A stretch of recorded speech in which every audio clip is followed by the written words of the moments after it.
إنجاز أرسنال موسم 2004 موسم ذهبي خالد في ذاكرة الكرة العالمية. في أروقة كرة القدم تروى حكايات الأبطال وتسطر أساطير لا تنسى، لكن قليلة هي اللحظات التي تقف عندها عقارب الزمن شاهدة على فريق صنع المستحيل.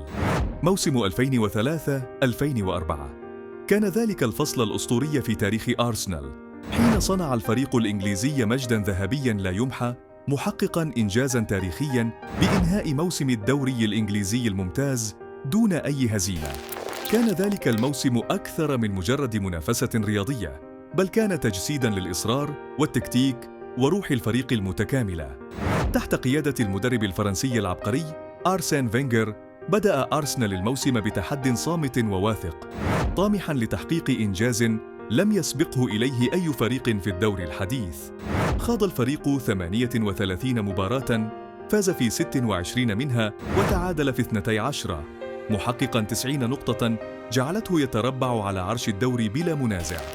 ومع هذا الأداء الفريد تم تكريمه بالكأس الذهبية، وهي جائزة استثنائية تمنح فقط للفريق الذي ينهي موسمه بلا هزيمة، وهو ما لم يتحقق لأي فريق آخر منذ ذلك الحين. تميز أرسنال بجيل ذهبي من اللاعبين، أبرزهم تيري هنري المهاجم الذي جعل من تسجيل الأهداف فناً خاصاً، حيث أنهى الموسم هدافاً للفريق وأيقونة للكرة الهجومية الجميلة.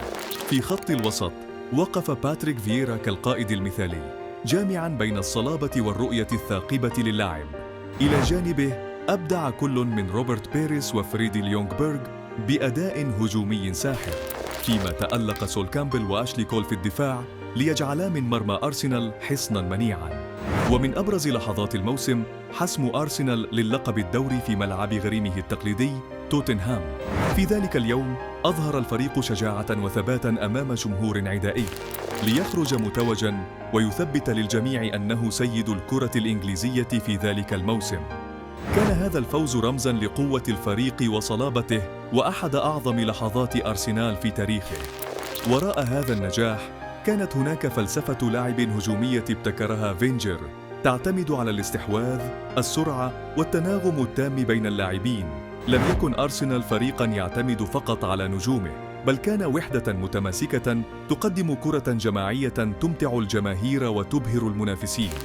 موسم 2003-2004 ليس مجرد لقب يضاف إلى خزانة أرسنال، بل هو شهادة تاريخية على عظمة الفريق. هذا الإنجاز الذهبي سيظل محفوراً في الذاكرة، حيث أثبت أرسنال أن كرة القدم ليست مجرد لعبة، بل فن وإبداع وروح لا تقهر.